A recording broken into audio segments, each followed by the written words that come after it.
Who say health cannot have vibes? Well, Jolly's Pharmacy is proving you otherwise. With Health Vibes, every Wednesday morning on Q95 from 10 a.m. to 11:30. Health Vibes, education, information, and a bit of humor. And not forgetting lots of vibes. Hosted by Carlton Lango with co-hosts Jacinta Fagan Defo and Trudy Kristen. Jolly's Pharmacy is bringing health and vibes together every Wednesday, so be sure to tune in.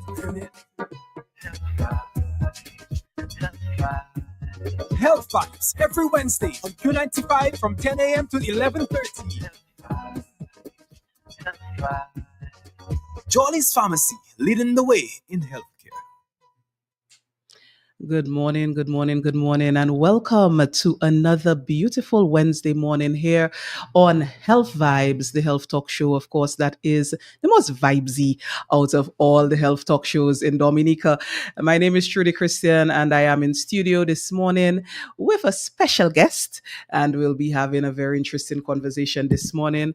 We will be talking about something that we've been talking about for the month, but of course, taking a different spin this morning because there's so many things to talk about with this particular topic.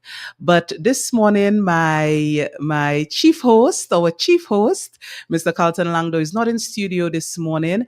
He is doing some good work out there in the private sector, doing some clinics out there. So, Carlton, good morning to you.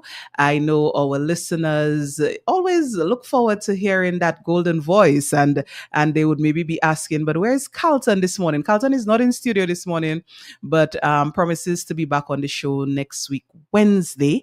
So I am holding down the fort this morning, and the people who listen to Health Vibes know I can hold down the fort. So don't be afraid. Don't be afraid. You're still going to get your health vibes in the correct way this morning. Good morning as well to all our listeners, the constant ones, the fans of Health Vibes who always are tuned in to the big station Q95 FM on a Wednesday morning and always give us some great feedback on the show. Good morning to you. Good morning to our listeners who are at home and who typically log on to the social media platforms of Q95 FM, Facebook and YouTube, and normally look at the show live. Good morning to you. And if you're home and you haven't logged on to social media yet, now is your chance. You'll get to see who I have in studio before I announce who I have in studio. So you can check us out on the Facebook page of Q95 FM, as well as on the YouTube channel of Q95 FM. So good morning to you people at home, and good morning to those of you who may be on the road, those of you who may be driving and have your station tuned in to Q95. Good morning to you. Good morning to all our retirees, a group that I always like to say good morning to, and a group that always has us on lock here on Jolly's Health Vibes on a Wednesday morning. I see our Facebook listeners are starting to chime in. Hazel and Anthony, good morning to you. And I hope to see the rest of the crew jumping on this morning. Good morning, Coralie. Good morning, Julie. And we are very happy to have you on with us on Health Vibes this morning. So I know the listeners are already getting the viewers are already getting a view of my guest, but I'm going to just take a short break. And when I get back, we're going to introduce the guest who is in studio this morning and get ticking on the topic. Of course, it is Diabetes Awareness Month, and there have been a lot of activities thus far to bring awareness to diabetes. And this morning, we will be continuing in that vein. So give us just a quick moment. We're going to take a break. And when we get back, we'll be introducing our guest in studio this morning. Oh, and if they say convenience could make a big difference, then you can trust me. I know just where you should be. That is JP Mega. The one-stop shopping Dominica, nigga. You could be shopping and having fun with your daughter or with your son. We cater to everyone. What a happy place. Oh, JP Mega. Your one-stop shopping, Dominica, nigga. You could be shopping and having fun. Bring Papa and Mama along. We get that to everyone. What a happy place, happy place. Oh, what a happy place. Purchase 6 or more of any item and you automatically qualify for a discount. Check us out at the Mega Store in Funkole where there's lots of parking on Monday to Friday from 9 a.m. to 7 p.m. On Saturdays from 8 a.m. to 6 p.m. and on Sundays from 10 a.m. to 2 p.m. JP Mega, the best family shopping experience. Introducing Jolly's Pharmacy, brand new website www.jollies.tm. It's your time to jump the line. Shop now at jollies.tm and have your items delivered in the comfort of your office. No more standing in line. No need to use your lunch hour to shop. Hassle-free shopping, safe and secure. Jollies.tm features rush delivery, 1 hour. In-store pickup, regular delivery, 5 p.m. Cut-off time, 4 p.m. It's your time to jump the line. Visit us at www.jollies.tm. Jollies Pharmacy, leading the way in healthcare.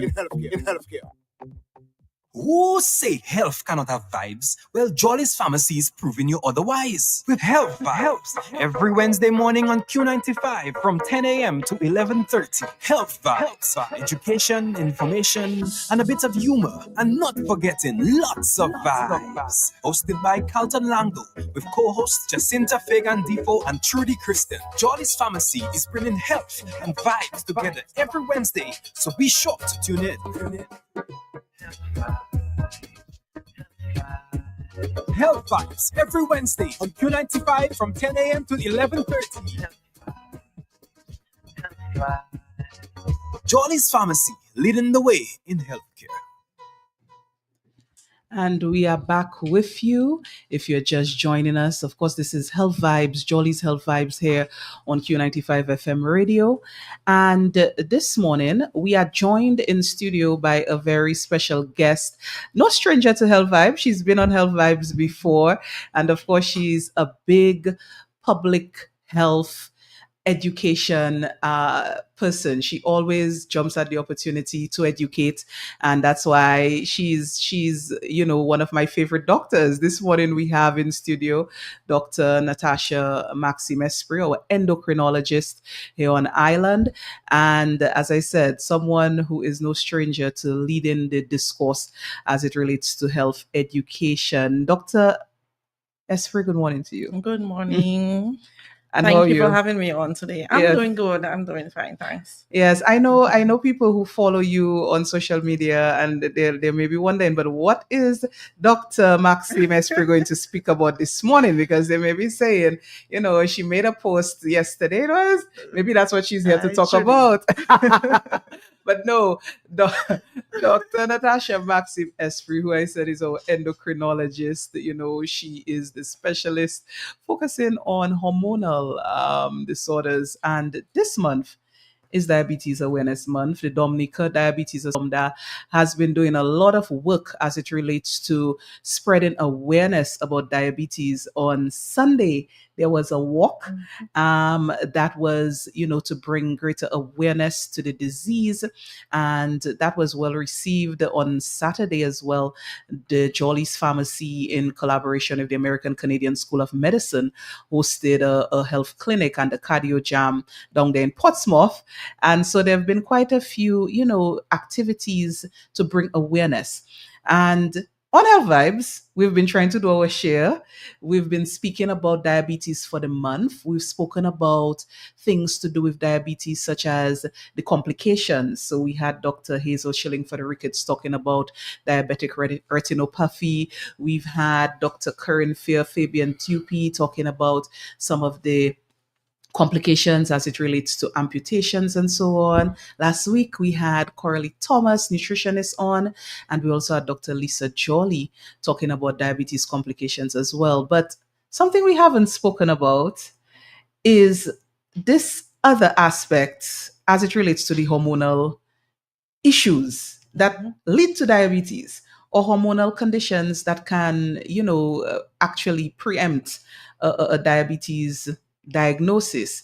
We've also not spoken about diabetes in pregnant people, doctor, and we haven't spoken as well about type 1 Diabetes. So we have a few things that we can knock off with the endocrinologist in the house. But my first question to you, doctor, is what have you been seeing in your practice as it relates to the disease that we're bringing awareness to this month, which is diabetes? What is your take on what you've been seeing? Okay, so in the field of endocrinology, as many may know, diabetes is basically number one on the list.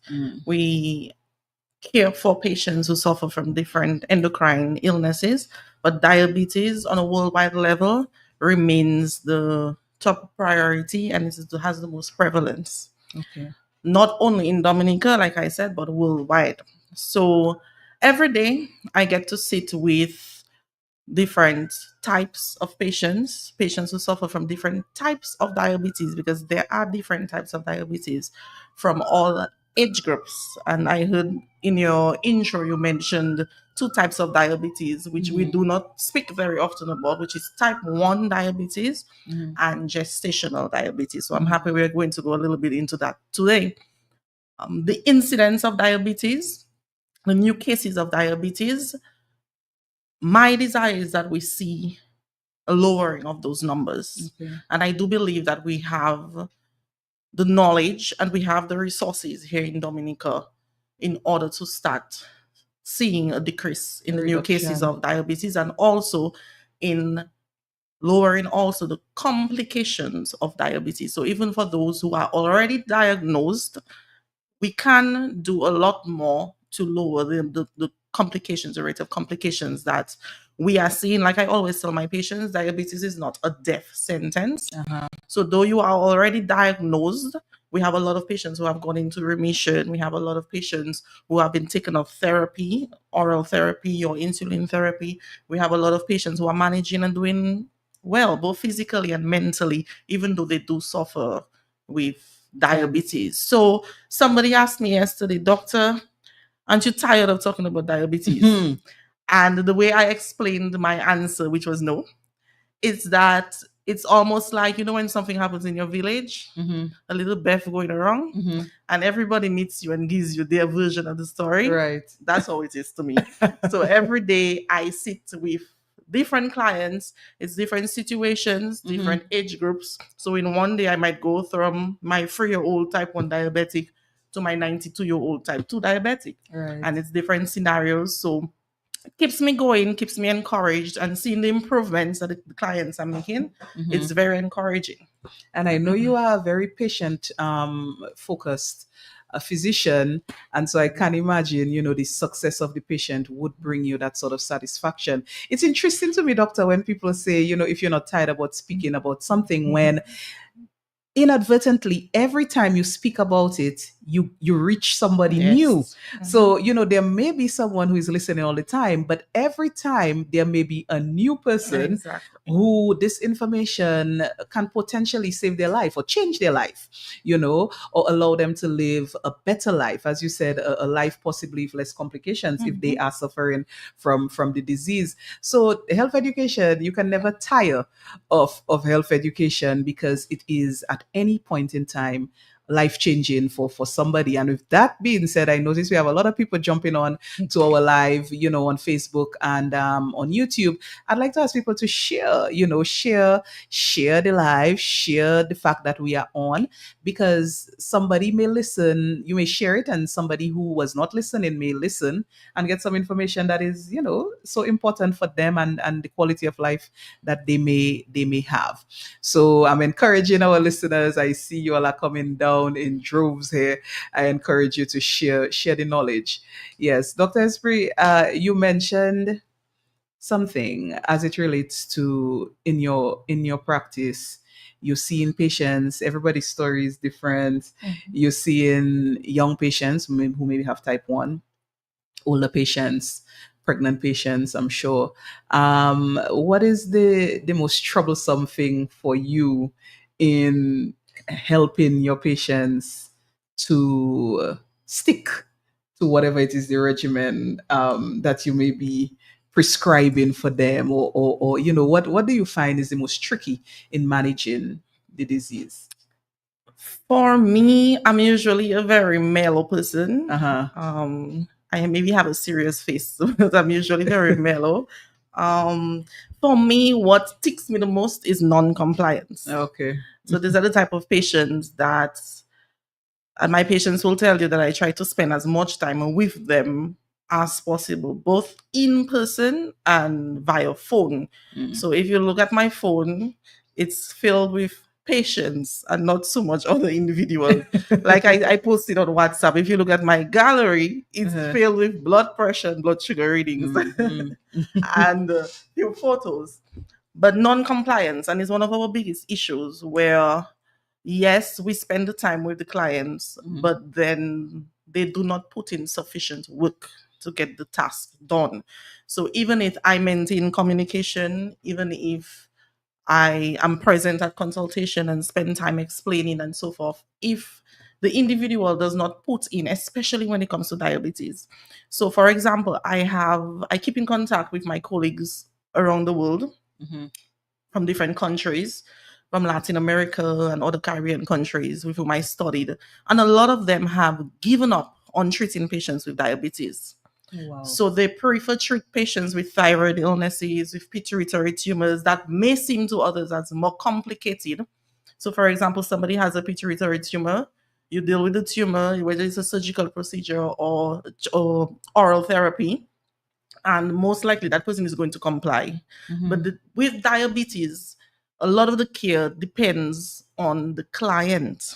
So you can spend as much time as you want speaking to the individual, giving guidance.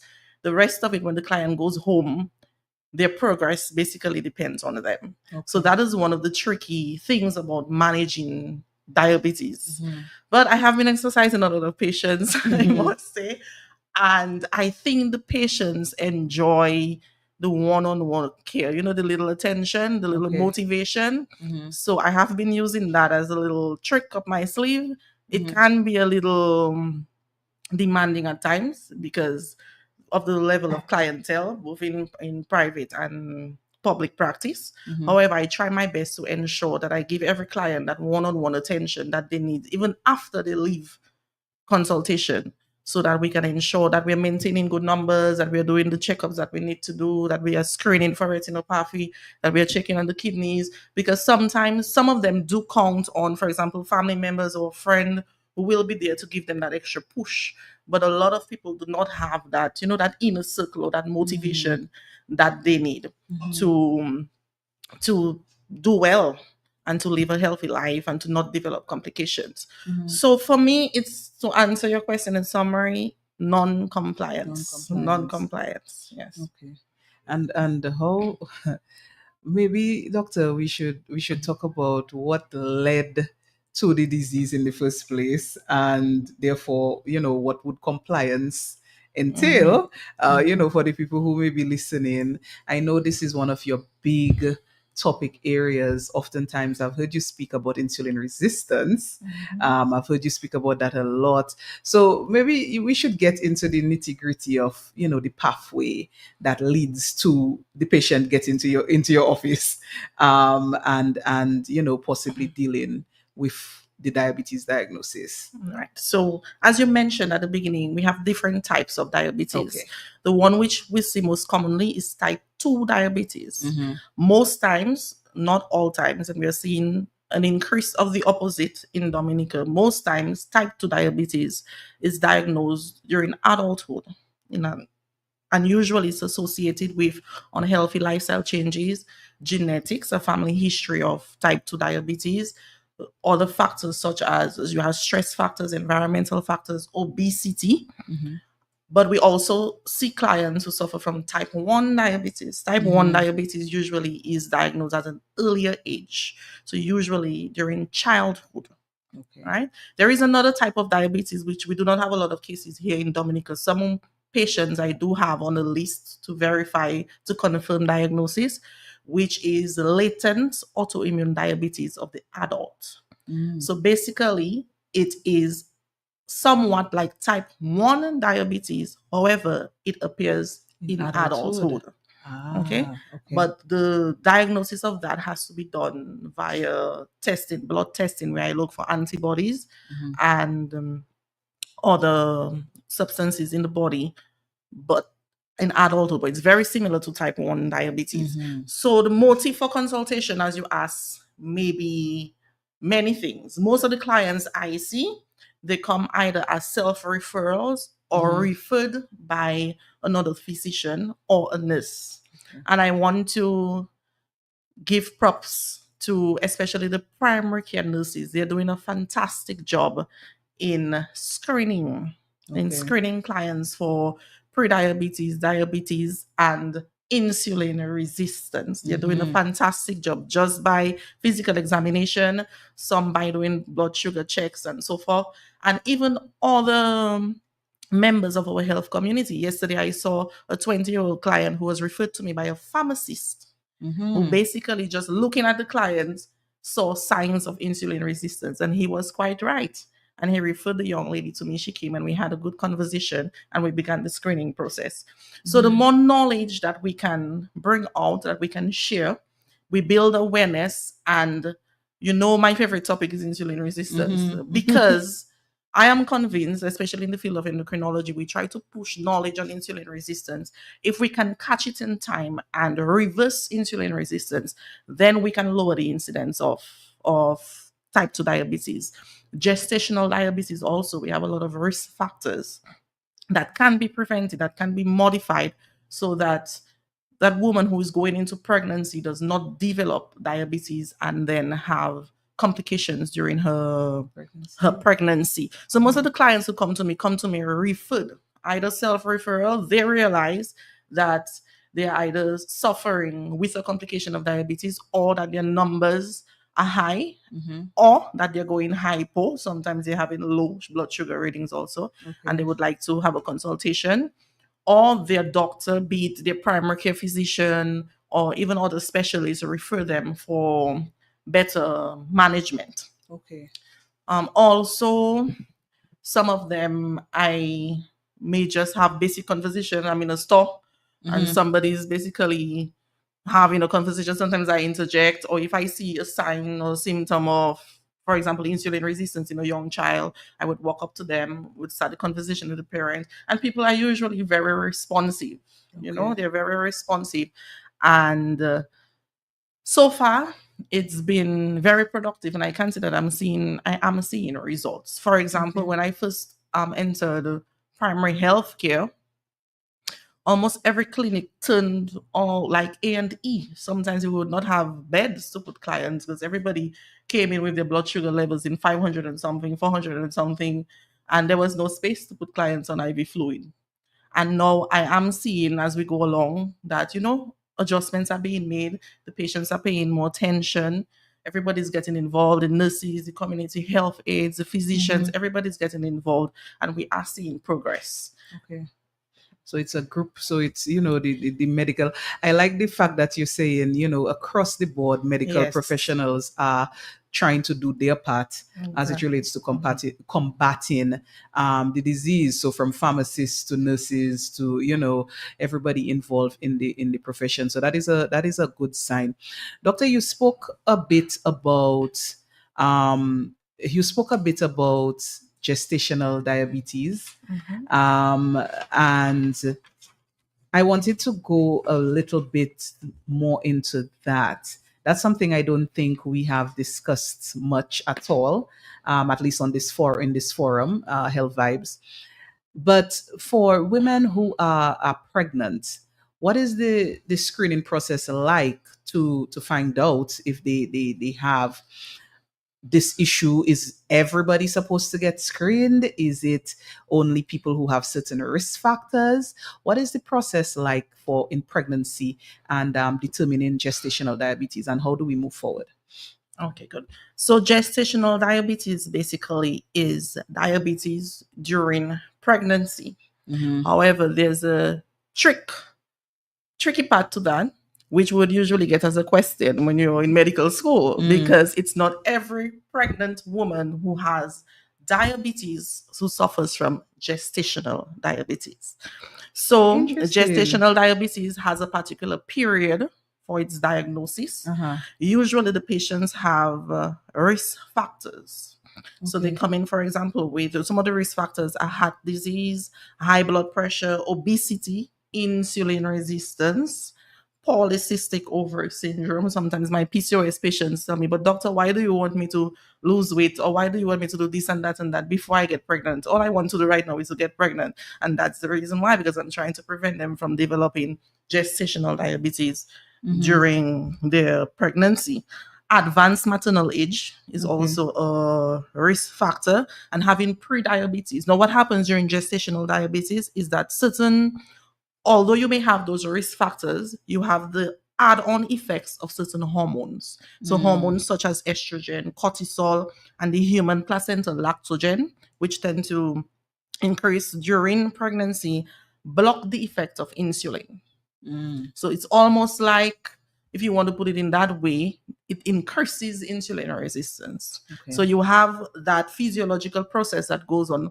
Plus, if that client is obese, if that client is of advanced maternal age, etc., they're prone to develop gestational diabetes. Doctor, let me just interject there. When you say advanced maternal age, I know not everybody understands what is advanced maternal age. I want you to give me an age. What is advanced maternal age? So there are different, depending on the country that you're looking at. We have different definitions, but the main consensus for most of the countries right now is between 35 and 40 years old.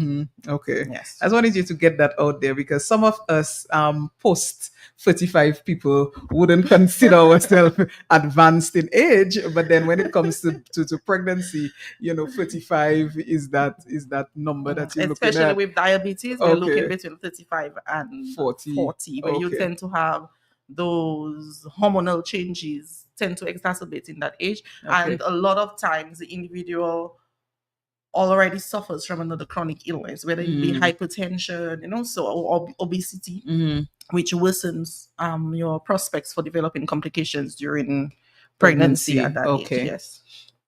You asked about the screening, which is where I wanted to go to. And that's where the answer, when the professors throw that trick question, that's where it comes in. So gestational diabetes, the woman who is already diabetic and becomes pregnant, we do not consider it as gestational diabetes. We consider it as type 2 diabetes, right? The screening is usually done basically from the first time the client sits in consultation. You discover that you're pregnant, you go to your doctor, they take your blood sugar readings and all of that. So we're looking to see if you have what we call dysglycemia, meaning any issues with your blood sugar. And we also screen in endocrinology. We like to also screen for insulin resistance at that stage.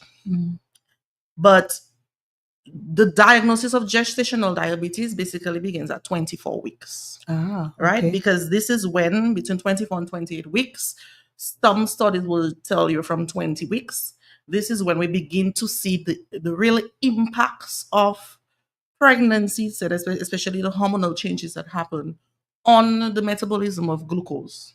So it's basically from the 24, some will say 22, some countries will tell you 22. This is from this stage, which will fall into the second trimester. This is when we diagnose gestational diabetes. So before that, it's considered type 2 diabetes. Basically, the factors you presented before that, before you became pregnant, led to you having diabetes. Or it could be that you were diabetic, which is a lot of times that's what we see, that the woman was diabetic but did not know, then became pregnant, and it was diagnosed during consultation with maybe gynecologists and so forth. So between 24 to 28 weeks, the diagnostic process is very similar to diagnosing type 2 diabetes, with blood tests, with A1C levels, and the oral glucose tolerance test. So your primary care physician, when you go for your maternity checks, or your gynecologist, obstetrician, may send you to have an oral glucose tolerance test done or an A1C done to rule out gestational diabetes between 24 to 28 weeks. Okay. So you get those screening tests done, your oral glucose test done, or your HbA1c done, and the levels are high, or whatever. It's indicative of the condition. What's next for that woman who has been now confirmed with gestational diabetes? So what's next right now is management. So you have your concrete diagnosis, and then it's management. Right now, the main focal point of managing type 2 or gestational diabetes is maintaining normal numbers. Okay. So the very same educational tips that we give to a type 2 diabetic, it goes for the woman who is With pregnant gestation, with okay. gestational diabetes. And we are even throwing in more caution, because right now we are talking about two lives. Right? We are talking about the mother, and we are talking about the fetus who is developing. And usually it's managed, and very well, I should say, here in Dominica by the obstetricians. They do a very good job in managing gestational diabetes, and the endocrinologists will step in if they're having difficulty with managing, especially hyperglycemia, high blood sugar readings. It's usually almost always managed. Some clients do maintain control just with strict diet and physical activity. Most have to be placed on insulin therapy, which is the treatment indicated for gestational diabetes. Okay. Now, doctor, you mentioned management is key. Diet and exercise, is key. People when they're pregnant, women when they're pregnant, there is this philosophy of, I'm eating for two. I'm pregnant and I need to eat well. I'm feeding someone else. It's something that I've always, when teaching reproduction in A&P, it's one of those things that I've always come across, the thought of eating for two during pregnancy. Most people just say that, as fact. I'm eating for two. So if somebody has gestational diabetes and you're telling them they have to manage their diet, they have to, they have to manage this condition for diet. How does that go in line with that thought process that I'm telling you is very prevalent, that when I'm pregnant, I need to eat. I had that conversation maybe about 2 weeks ago with a young lady referred by one of the primary care physicians. And that's what she said. Doctor, I'm eating for two. I have to eat. So it's a misconception, the eating for two. But I used it in a way that she would understand. I say, yes, you are eating for two. My problem is not that you're eating for two. It's what are you eating for the two of you? It's what are you eating for the two of you? Right? What are you feeding the two of you? That's the conversation that we need to have. So you want to eat for two? Okay. But what are you eating? What portion sizes are you eating? Because sometimes you're overfeeding yourself and you're overfeeding the other person that you assume that you're eating for. So it's not so much a matter of the eating. I always tell my clients, I do not want you to think of food as an enemy. And I use for them the example of some of them would come in and they say, doctor, but I just woke up and my last meal was at 6 o'clock in the afternoon the day before. Why is my blood sugar in 300 and something? I haven't eaten in maybe 12 hours, in 18 hours. I haven't eaten. And I tell them, because food is not the issue, right? It's not your enemy. You actually do have to eat. I usually place my clients along with the nutritionist on a 5 to 6 meal plan, right? It's what are we eating, the quality of the foods that we are eating, the types of foods that we are eating, and I pray as time goes on and we have the help of the dietitians and the nutritionists, that everyone on an individualized level can have an idea or basic knowledge of the foods that they are to consume. So it's not a matter of, in a way, I kind of like the mentality that they have, that they're eating for two. So I can play on it a little bit. Yes, we're eating for two, but then we want you to eat healthily so that that the baby who's growing inside of you can receive proper nutrition and grow, and that you do not develop complications and end up losing that child. One of the main complications that we see in gestational diabetes is what we call the macrofetus, that baby who is overweight. And it not only leaves repercussions for during the pregnancy, but also even in the child's future life for developing some form of dysglycemia and other hormonal disorders, Mhm. right? So the nutritional factor plays a very important role. I'm very, very happy that the Ministry of Health has placed on board Dr. Leanne Bertrand, and we also have a Shilling Fund who Mhm. helps with the cases who require nutrition intervention. That makes my work a lot Easier. easier. Mhm. It makes my work a lot easier that I could refer the clients to the nutritionist and they can sit and come up with an individualized plan, because nutrition needs to be individualized. The foods that you may have access to, I may not have it. Right. The foods that you may like, I may not have it. The foods that you might like that we might want to share, I may be allergic to. Right. So nutrition plays a very important role, and it plays that same important role like it does in type 2 diabetes, in gestational diabetes also. Mhm. Doctor, you mentioned, one of the complications of gestational diabetes, that high weight or size of the developing fetus, the baby. And I know that can also be problematic as it relates to delivery of that baby. Are there any other complications for the woman, for instance, with gestational diabetes?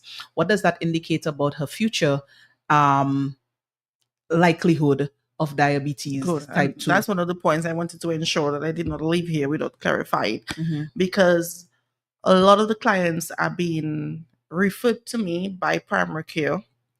And what I'm seeing is that there is a lapse between the time of that woman giving birth and her follow-up care when it comes to diabetes management. So, Mhm. for example, she gives birth, and then all the focus now is being placed on the child. Mhm. So we move to neonatal care, pediatrics, and that woman who suffered with gestational diabetes, a lot of attention is not, the necessary attention is not being given to her. So what happens is years passes. Mhm. Sometimes you may find that the diabetes is in remission.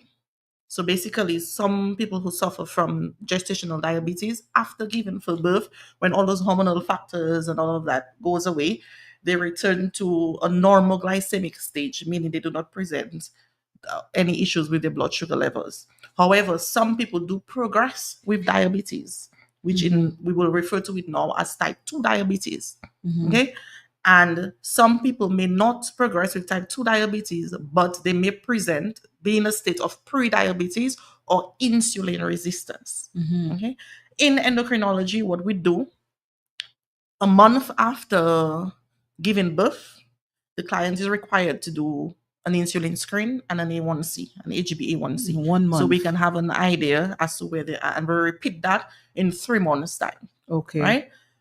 At 3 months, we can concrete a diagnosis to see whether you're pre-diabetic, whether you're in remission, whether you have type 2 diabetes, and then we develop a management plan from there.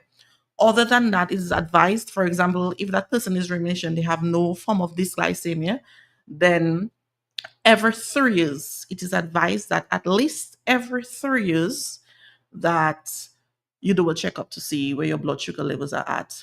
I like to be a little bit on the extreme Mhm. because so much can happen from in a year's time, in months, Oh, yes. in weeks, so much can happen. So sometimes I do not stick to the textbooks. If I have Mhm. to give a confession, sometimes I don't stick to the textbooks, and I advise any woman who suffered from gestational diabetes to get a yearly check, at Right. least a yearly HbA1c done to Mhm. know where she stands. Mhm. I mean, I tend to agree, just from my personal experience, that 3 years can, 3 years is an extremely long time. So you're saying if a woman who has had gestational diabetes, I just want to reiterate, 1 month after she has given birth, she should do a checkup.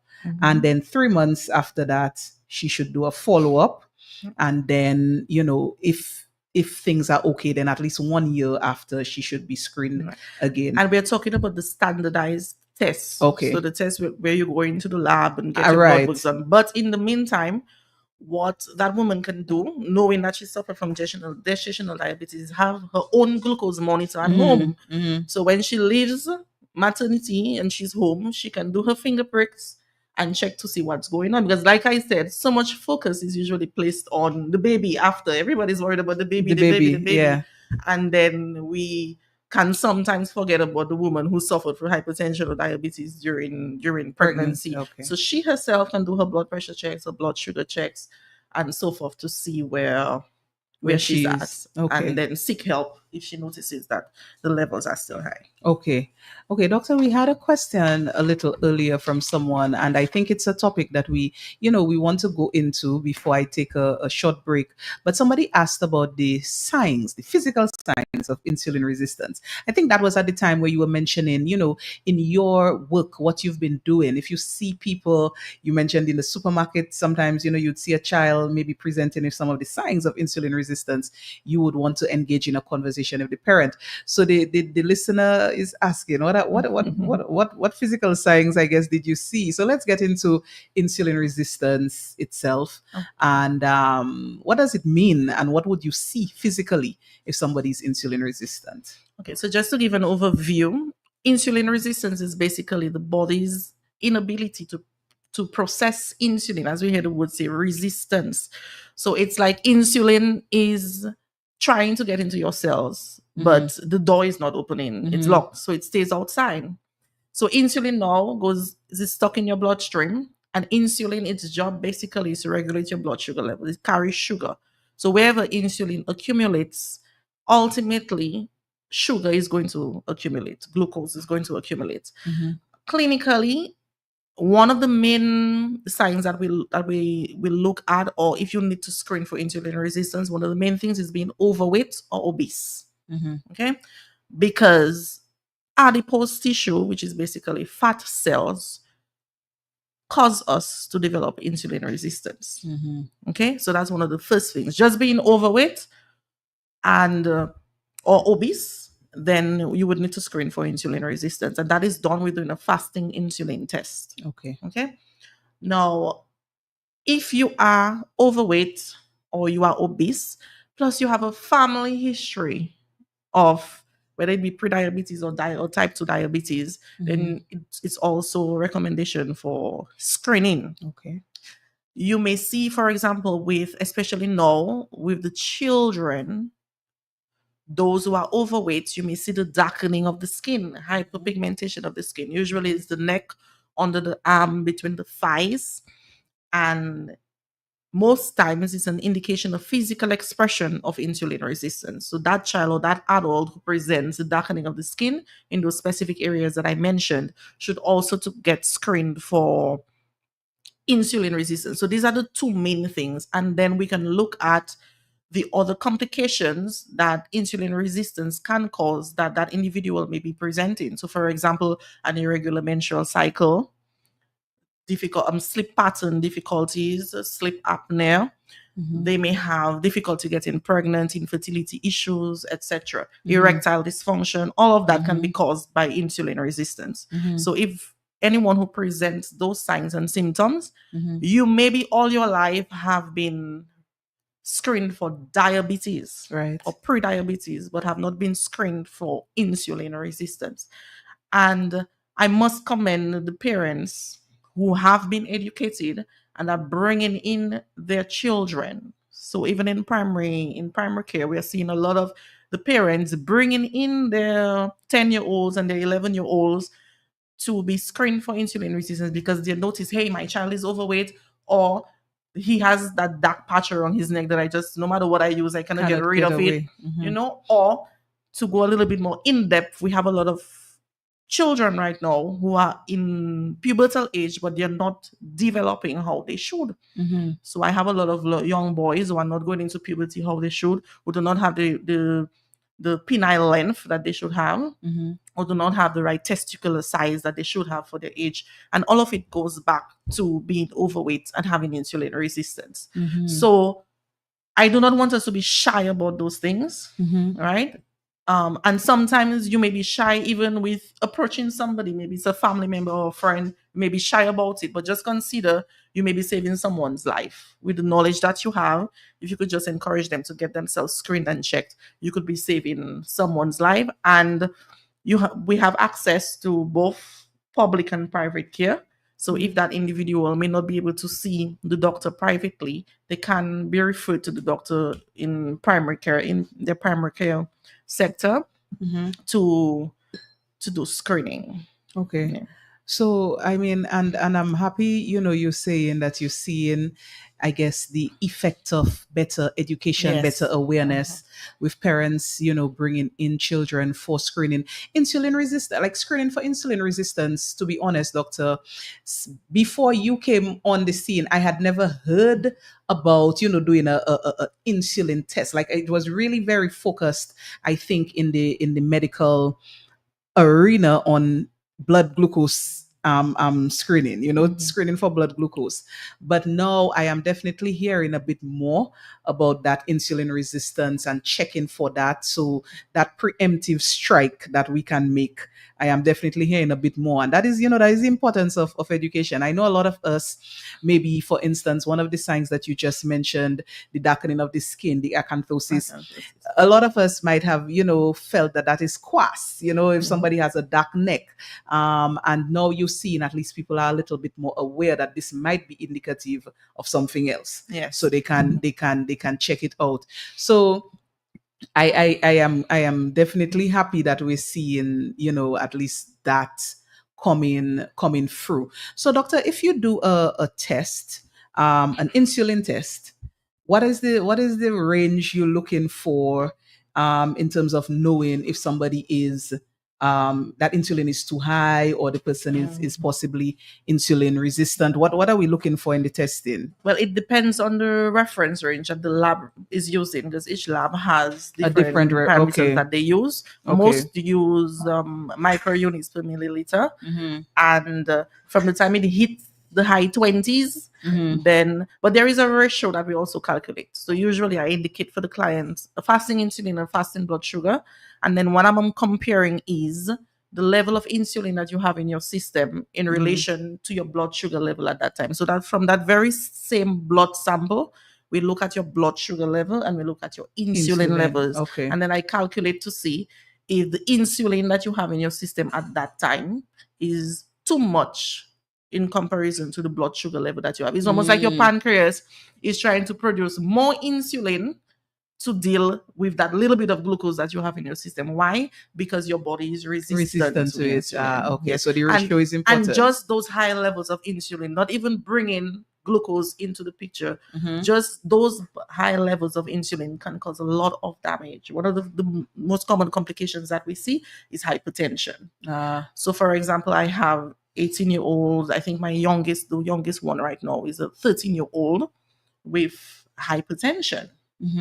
Right? And sometimes the lifestyle changes are not enough. Yes, they do the lifestyle changes and we have to add them. So imagine a 13-year-old having to be on medication because of being overweight and having insulin resistance and developing hypertension. So even without bringing in high blood sugar levels, there's a lot of clients with insulin resistance, their blood sugar levels are normal. Right? It's just the insulin on its own. That is right. Okay. So I know we have this is Health Vibes, and people always tuned in and they have questions, and we want to acknowledge that. I have been seeing some calls coming in. I'm going to allow the doctor to address some of these concerns. So let me just give the numbers for the people who may be listening and don't know the numbers, like our constant callers: 449-3095, 449-3096. 449-3097 and 616-4257. Of course, if you're trying to reach us from overseas, the number is 305-432-9624. And our lines are going. Let's try to get some calls in. Let's take this caller. Good morning. Okay, so we've lost the caller, but if you are trying to get into Health Vibes, we are taking some calls now. The Dr. Natasha Maxim, Esri endocrinologist, is on board with us this morning, and we're discussing diabetes. We've been discussing gestational diabetes and now insulin resistance. Let's take this call. Caller, good morning. Good morning to you, Attorney. Hi, good morning. Good morning. Hi, good morning. Yes, good morning. Yes, in your earlier deliberation, you were mentioning about type 1 and type 2 diabetes. In your field, have you heard of type 3 diabetes to do with Alzheimer's? Yes, so we usually refer to what some people refer to as type 3 as other types of diabetes. So it's Yes, usually okay. under that classification where we have other illnesses where sometimes because of the genetic alterations that happen or because of the effect that some of the alterations that happen for these diseases may have on the pancreas, the clients can develop type 2 diabetes. So you have Alzheimer's in here, you have other degenerative diseases, you have diseases that affect the pancreas, for example, pancreatitis, that are related to, and they're very similar. The presentation is very similar to type 2 diabetes, but it would fall under other type of diabetes. Okay, cool. Now that continues now. Well, now that goes together with that same insulin resistance and also to do with metabolic syndrome. Yes. Right. So it boils down to the fact that sugar and starches are the main culprit there. Correct. Yes. Now we are saying that's what you see in the young children. Now that I always maintain that these things come about because of what? The bad diets. Mm-hmm. And to do with the sugars and the starches. I mean, we live on too much sugars and starches in this nature island. And one of the things I think, again, people eat too much because every time you eat, you get a blood sugar spike, right? Correct. Especially when you eat badly. So here goes insulin resistance. So a lot of people suffer in this thing because they eat too much and they eat too badly. And I really want to focus. I am one person that just focusing on the diet because I know. And I want to give thanks to you for really focusing on insulin resistance, which is something that has been overlooked for many, many years. Insulin resistance and metabolic syndrome. And too many people walking around with these conditions and have no idea what's going on. So I want to give thanks to you and continue the education. Have a good one. Bye-bye. Thank you. Thank you very much. Thank you, caller. So that is this is a voice I haven't heard in a while. Good morning to you. I didn't pick it up until we were into the conversation. But yes, doctor, the education is key. I know that particular caller is one who always advocates for stronger emphasis on good diet, proper diet, and the dietary impact that can be felt with some of these diseases we're dealing with. I see we have someone else on the line. Let's take this call. Caller, good morning. Good morning to you. Hi, good morning. Morning to you, doctor. Morning to doctor. Good morning. A question I'd like to ask the doctor. Years back, I can remember a little boy was born with diabetes, and they had to drain out his blood or whatever to get the diabetes out of his system. But that boy now growing up to be a young man, and I see putting on so much weight. Can that diabetes come back on him?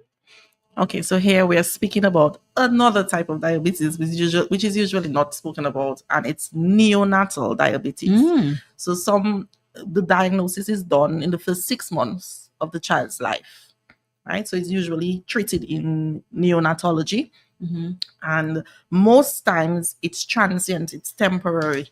So after that 6 months, the child receives treatment and it usually goes away in most cases.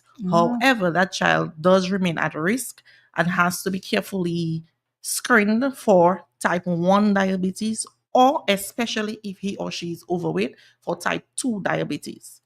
So these are some cases which basically, when I was a baby, I had, but then it's left on the wayside. Follow-up care is not being done. And yes, that child is prone to develop type 2 diabetes. So they would need to have proper medical evaluation, especially if overweight. So you see, that's a very interesting case. I because she's saying that she's observing that the young person is putting on a lot of weight. So that is opportune observation for screening to happen for that person who had a neonatal diabetes, from what she seems to have recalled from the case. And that's why keeping record of our childhood information is very, very important. Right? We don't just give out the cards or the books for no reason. It's to be kept so that if something happens in the future, we have history to go back to look at. Also, even certain types of treatment, for example, if a client suffers from let's just say arthritis, rheumatoid arthritis. Mhm. And during pregnancy, she was given a lot of steroids that could predispose that child to having some form of dysglycemia, some form of blood sugar Mhm. issues later on in life. So history is very, very important. And sometimes when we sit with patients, we probe you for that very reason. During your pregnancy, did something happen? Or during in the childhood, did you notice anything abnormal? When did he or she start putting on weight, etc.? Mhm. Mhm. So neonatal diabetes is another type of diabetes. Okay. So we've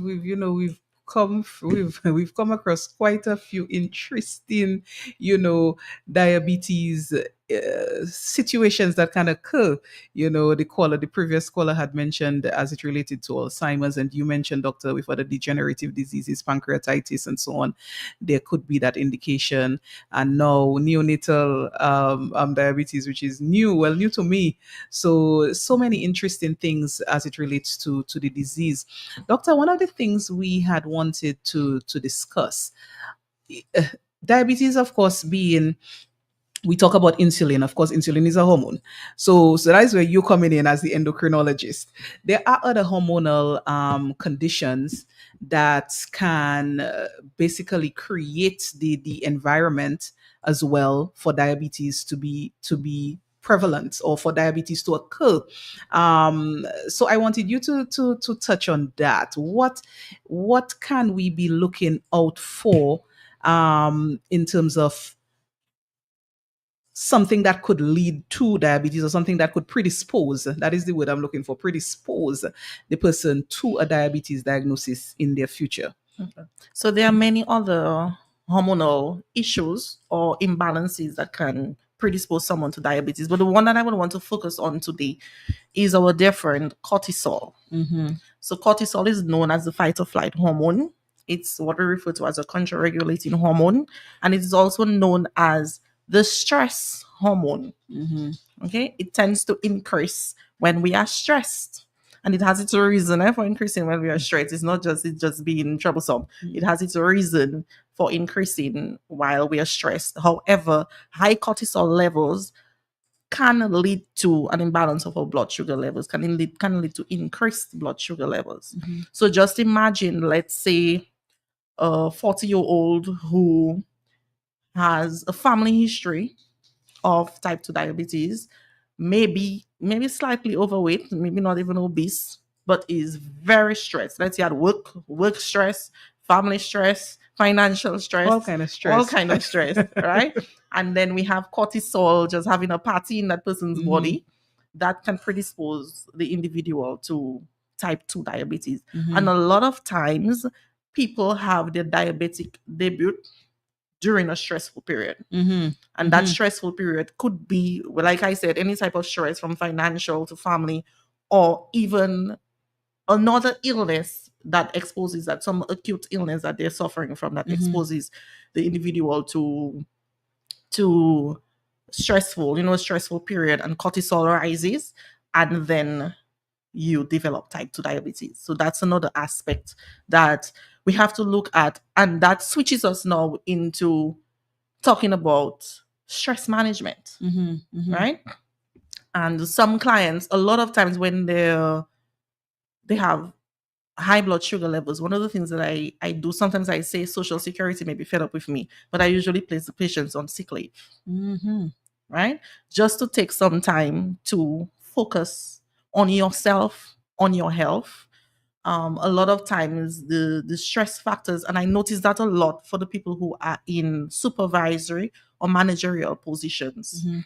I notice that a lot with the fire officers, with the port officers, and I'm calling so that they could, They not know. to pick on them, but for awareness sake, the police officers, Mhm. right? That the stress levels are very high. Their stress levels are very high. And sometimes in managing diabetes and hypertension, just with they taking a little bit of a rest, pausing, getting their eating in order, sleeping, Mhm. doing a bit of exercise, sometimes in just a week, you would think it's a miracle. But Okay. just by lowering those stress levels and focusing a little bit more attention on their health, Mhm. we get a lot of good results. Mhm. So stress plays an important role. So we have cortisol, we have the growth hormone, adrenaline, a lot of other hormones, which are there basically to save our life. Because if a dog is running after you those are and the you do not hormones. run, cortisol is the one that quickens you and tells you, hey, you need to run. You need So to if escape. cortisol is not there, then you're going to get beaten. Mm-hmm. But also too much cortisol, when we have maintained stress for long periods Prolonged of time, stress, yeah. the lack of sleep, that's another problem, Mm-hmm. that we are not getting the required hours of sleep, or we're sleeping but we're waking up and we're not going back to sleep, Mm-hmm. right? Or some people, when they're sleeping, the women, they're up washing or cooking at whatever time of the night, and then they're coming to me with their blood sugar in 300. Mm-hmm. And just by regulating their sleep patterns, we see changes. Mm-hmm. So Mm-hmm. that's to tell you how powerful our hormones are. Mm-hmm. So prolonged stress, doctor, there's something I had heard or something that I know about cortisol as it relates to its creating deposits of belly fat. I have heard or learned about cortisol as that belly fat inducing hormone as well. I know in popular culture now we talk about big belly season. What is that something that you know the increase of belly fat, is that something that you see as well as a sign? You see, that's the beauty of science, Mhm. that we get to link everything and have an explanation. Mm. All right. So, putting aside the big belly season, when you're stressed, right, your cortisol levels rise. Another job of cortisol is to induce what we refer to as lipogenesis, the formation of fat cells, Mhm. right? And that fat tends to, what fat tries to do basically is to coat, is almost like to protect the organs that the body considers most important, Mhm. right? So it's trying to deposit in your abdomen to protect the organs in there. Sometimes we have fat deposits around the liver, which is another complication of insulin resistance, hepatic steatosis, fatty liver, Mhm. right? Which in itself has a lot of complications, which I notice that the gastroenterologists are speaking a lot about these days, because they're seeing complications from, and that's how we're linked. So gastroenterologists might see someone with abdominal fat. Mhm. When we do an ultrasound, we see that that person has fatty liver or hepatic steatosis. That hepatic steatosis can lead to cirrhosis of the liver. Mhm. So that patient is sent to the endocrinologist to screen for insulin resistance, to get blood sugar levels and everything under control, and for weight loss, right? So it's not just about having belly fat and then it's big belly season and we don't worry. There are a lot of things that's happening in our bodies with excess fat coating our stomachs, our heart, our liver, etc. Mhm. So yes, there is a link between cortisol and And the- fat deposits in the abdomen. I see we have a caller. Let's take this call. Caller, good morning. Yeah, good morning. That's me again. So earlier on, I wanted to talk about cortisol and adrenaline, and you all jump right into that. So because that conversation is already on stream, let me jump to what we call the fatty liver syndrome. That is another serious problem, and a lot of it comes from when I was growing up. I thought a person with a fatty liver was an alcoholic, and now I know better. It has to do with all these fried foods and the oils and the stuff that the liver really cannot deal with, and it creates a big problem. So that also leads to the same problem, because when Julia was asking a question about hormonal imbalances, but the whole thing about it, the bad diet that triggers the bad hormones. If you feed in the bad bacteria, you're going to have the bad stuff going on. If you feed in the good bacteria, then you're going to have the good bacteria fighting for you and keeping you well and having everything in harmony. So I wanted to ask, what is in your practice? Do you do screening for like fatty liver and stuff like that? Yes, we do. Yes, we do. Okay. It comes All right. on the screening for any patient who presents any form of dysglycemia. So whether that is insulin resistance, prediabetes, or type 2 diabetes itself, then you have to be screened for fatty liver. Being overweight or obese, you have to be screened for fatty liver, and it's usually managed in conjunction with gastroenterology. Okay, thanks for that. Let me ask another question. Now, when that is when you come up to the test and the person has a fatty liver, so Does the process go through your treatment has a detoxification aspect of it? Yes, so detoxification is very important. And Yes, of course. also the base of what you have been speaking about, that you have been emphasizing on nutrition and So, physical exercise. So exactly. Exercise, detoxing, and to do with right. bad So we go nutrition and right stuff back like to that. the base of what are we And eating. exactly. And comes down to what you call inflammation, because all this bad stuff, this particular type of inflammation, and also the mucus. So really and truly, detoxification is one of the things that I think that should be promoted in all these different things that are going on, because the main culprit there is sugar and fat. Anyway, all else. Thank you, caller. Yes, I know that is this caller's topic. I know he's enjoying this show. Yes. I see we have a lot of people coming through on the Facebook, Q95 FM's Facebook Live, and making comments and enjoying the program. Carlton, good morning to you. I see you are tuned in.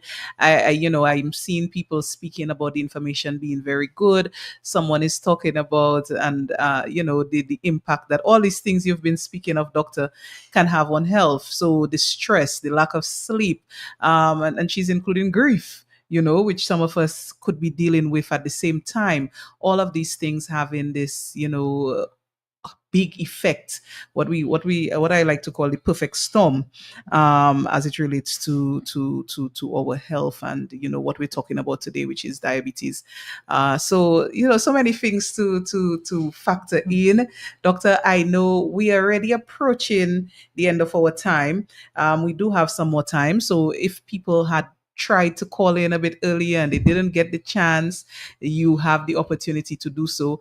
But doctor, we were talking about some of the hormonal issues. You went into cortisol. We're getting a call. Let's take this call and then I'll come back with that question. Caller, good morning. Hello, good morning. Hi, good morning. Am I live? Yes, you're live. Okay. I'm just calling to congratulate Dr. S. And usually people wait until people die to give them their flowers. But I just want to thank you for all what she has been doing, both privately and publicly. She has impacted many lives.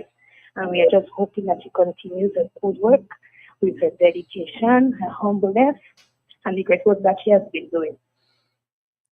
Thank you very much. So thank you, caller. So kudos there to Dr. Esprit for her work. And when we started the program, I did say, she's no stranger to the front line as it relates to health education, always willing to bring out information that is life-saving, essentially, to the general public. So Dr. Esprit, accept your flowers. As the caller said, Thanks sometimes we wait till the end, to talk about giving people their props and their flowers, but she's doing it right here whilst you can still receive those flowers. Someone is asking, doctor, if you can speak to some of the statin drugs which may cause diabetes mellitus to get worse if you are not diabetic, and that these drugs may cause diabetes mellitus. So the drug impact this person is asking for as it relates to diabetes. Okay, so not only with the statins, but also, and that's a conversation that needs to be had with your doctor, because a lot of times clients are concerned, which is, it's good that they're concerned that the medications that they're on are predisposing them to high blood sugar levels, or if they're already diabetic, accelerating the process or causing them to be in constant hyperglycemia. And nowadays we have a lot of medications and we know that they have a lot of adverse effects. And one of the adverse effects of a lot of the medications is high blood sugar levels. And we see that a lot, even more so than the statins, with steroids. With the steroids. So for example, you have asthmatics who present frequent crises and would need steroidal therapy. So that can predispose them to prediabetes or diabetes.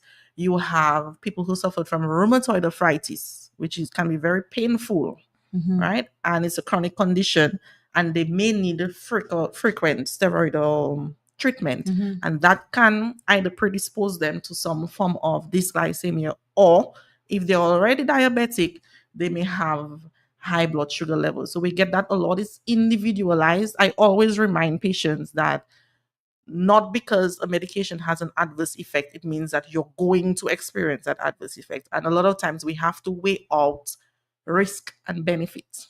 So if I have somebody, for example, who has already had a heart attack, a stroke, or suffers from high cholesterol levels, atherosclerosis, the blocking of their arteries with cholesterol, and I need to use a statin, I have to weigh out the risk benefit in that moment. If I have someone who suffers from, I have a lot of cases of people who suffer from rheumatoid arthritis and diabetes at the same time, and they're only managed properly for the arthritis on steroidal treatment. So what do? Do I say I'm going to remove you on the steroids because it's causing your blood sugar levels to rise, and that person is going to be in suffering, right?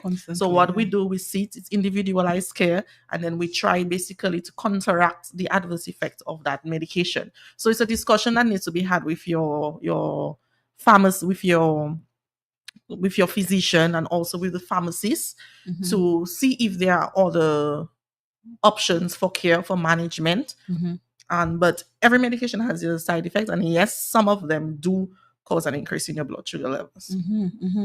And doctor, you're speaking, and it's so interesting because you gave two scenarios there as related to asthmatics, people with rheumatoid arthritis, and things are coming in my mind of people that I do know, with these issues and on medication, and also with other factors as well, such as obesity coming into play there. And I'm wondering, are these people aware of having to be very vigilant in checking for blood sugar issues, their blood sugar issues. And so this information, and I said it at the start of the show, sometimes you listen into a program like this, you listen into health education and this type of discourse, and you can pick up information that can potentially save somebody's life, because somebody might be completely unaware of the impact that their steroidal medications are having, on their blood glucose, and just they're walking around possibly with extremely high blood glucose, and not, nobody has said that to them that they should check, and I know it can happen. There are a lot and of it's time- very common. It's very, very, very common. Yeah, so I'm happy that you mentioned that. I had a question, and the question is now has total. Oh yes, doctor. So we at the end of the time, but there is something that we did not mention. I know we maybe should have had a whole show on it, but we mentioned it, but we didn't get a chance to go into it, and that's PCOS, polycystic ovary syndrome. Something that I have advocated for, and you, of course, being a big advocate for PCOS awareness. But the link between the PCOS and the diabetes, because I do know we have quite a number of PCOS patients who could possibly be listening to the program. So I wanted to end at least with that link, although we didn't get a chance to go into it in depth, but the link between PCOS and the possibility of diabetes. Good. So it all boils back down to insulin resistance. Okay, and that's why almost every single day those two words come out of my mouth: insulin resistance. Because if we can deal with insulin resistance, then we can prevent a lot of type 2 diabetes. So basically in PCOS, and I like to clarify that in polycystic ovary syndrome, the hormonal disorders that happen within that syndrome does not begin at the level of the ovary. It begins with those factors such as insulin resistance, which cause a dysfunction at the level of the pituitary gland, and then at the level of the ovaries, right? Now, clients who suffer from PCOS, most suffer from insulin resistance. Many suffer from insulin resistance. That insulin resistance, if it is not treated, then it progresses in either to pre-diabetes or to full-blown diabetes. So a lot of my sisters are type 2 diabetics, and I noticed that they present very severe diabetes, meaning that a lot of them they have high deficiency of insulin, and they require insulin therapy. Wow. So we have 20 something year olds who suffer from PCOS, struggling with infertility, struggling with all the other aspects that come into with PCOS, and then still having to deal with diabetes, still having to cope with having to inject themselves with insulin. And all of that could have been prevented if first, through proper nutrition and proper exercise for those who may be overweight or obese, if that was managed or prevented, and even after diagnosis, if it was properly managed, then we could have reversed that insulin resistance and prevented that individual from becoming type 2, having type 2 diabetes. So there is a common link, and it's frightening because of the age groups that I'm seeing. So a lot of, even with the teenagers who suffer from PCOS or those in the early 20s, most of them are either insulin resistant, pre-diabetic, or already have type 2 diabetes. And so, I know we, as I said, we were already out of time, but it's important to then understand how having a diagnosis of one thing should cause you to do the necessary work, the necessary investigation to ensure that you potentially avoid something else. And for Right. some of us, it may be, you did not avoid this, but for people who are listening and who may be able to avoid, the lead of insulin resistance to diabetes, be more aware, take the necessary, precautions, make the necessary lifestyle changes. At least the information is out there. A lot of times when people have certain conditions, PCOS being one, it's almost like a, how should I say it? What shall I do? A give up type of thing. I have it already. So, but from what you're saying, there is hope. And how you manage your conditions can give you different outcomes. So I like that we at least got to end with that. Doctor, there are so many comments coming I know. in. I cannot take all of them, but I do see that we have people, sending out greetings to you. Marley, and I see you there, shouting out Dr. Esprit and the information that was given. Shims Girodel is there. Alison, I can see you as well, highlighting the good information that was given. Mervyn, I see you on Facebook as well. So just thank you to all our listeners. Doctor, I want to end this show, which has been a lot of information has been given. Anytime you're on, we could just continue forever, but Q95 will throw us out of the studios. So I just want you to end by giving your contact information. Of course, you in the public sector, but you also have private practice. So I want you to give the information if the people who are listening would like to contact you and, possibly schedule a consultation or just get some further information. How can they do so? Okay, so within public health, I basically can be accessed via your community health team. So at the health centers, I visit almost all the health centers, if not the smaller health centers. I am at almost all the type 3 centers in each health district. So you could visit your health center and ask that your name and number be placed on my list, Okay. and they will schedule you for an appointment. Privately, my office is located, Maxim Medical Care is located at the same office with Triage Health, with Okay. Triage Lab. So you could either walk in and book an appointment, or you could call 616-2273 to book an appointment privately. And I also do home visits if necessary. needed. 616 2273.